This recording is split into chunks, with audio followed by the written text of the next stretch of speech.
పిల్లలకైతే చాలా ఇష్టమైన ఫ్రైడ్ రైస్ తయారు చేసుకుంటాం రండి. ఇదైతే పిల్లలైతే చాలా ఇష్టంగా తింటారు. ఇదైతే 10 నిమిషాల్లో తయారైపోతుంది.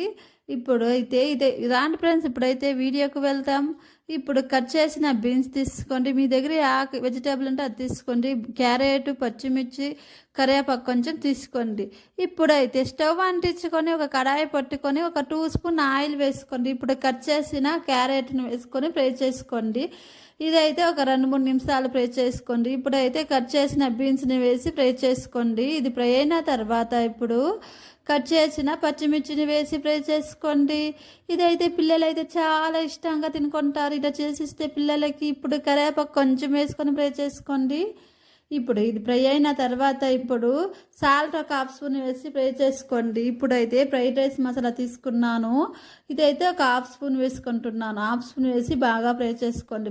ఇప్పుడు ఫ్రై అయిన తర్వాత ఇప్పుడు మనం ముందుగా వండిన అన్నం వేసి కలపండి. బాగా ఉండలు లేకుండా కలుపుకోండి. ఇప్పుడు మనం ముందుగా మిగిలిపెట్టిన ఫ్రైడ్ రైస్ ఉంటుందని ఒక 1/2 స్పూన్ వేసి కలపండి. ఇలా వేసుకుంటే చాలా రుచిగా చాలా బాగుంటుంది అయితే ఫ్రైడ్ రైస్. ఇది పిల్లలు అయితే చాలా ఇష్టంగా తింటారు. ఇప్పుడు కలిపిన తర్వాత కట్ చేసిన కొత్తిమీరకు వేసి కలుపుకోండి. ఫ్రైడ్ రైస్ అయితే తయారైపోయింది. ఇదైతే పిల్లలు చాలా ఇష్టంగా తింటారు. మీకు ఈ వీడియో నచ్చినట్లయితే లైక్ చేసి సబ్స్క్రైబ్ చేసుకోండి. మీరు ట్రై చేసి చూడండి, ఇది పిల్లలు బాగా తినుకుంటారు, చాలా బాగుంటుంది. మీకు ఈ వీడియో నచ్చినట్లయితే లైక్ చేసి సబ్స్క్రైబ్ చేసుకోండి. Thank you for watching. Bye friends.